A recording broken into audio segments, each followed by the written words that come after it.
নবীজি বলে, যে নামাজ বেশি পড়ে আল্লাহ তাআলা তার চেহারা সৌন্দর্যময় করে।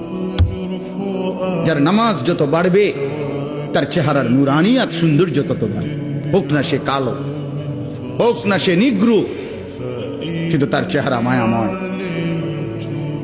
বেলাল তো ছিল কালো, আল্লাহ তাআলার কাছে দাম। আবু লাহাব তো ছিল শুধু সুন্দর না, সুন্দরের আব্বা, সুন্দরের আব্বা। আবু লাহাব শব্দের অর্থ হইল সুন্দরের বাপ।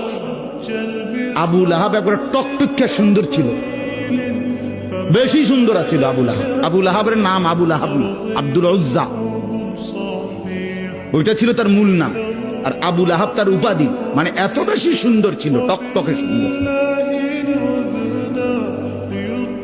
অথচ সে আল্লাহ তাআলার কাছে কি পরিমাণ ঘৃণিত। কি ভাই, বেলাল কি পরিমাণ প্রিয়।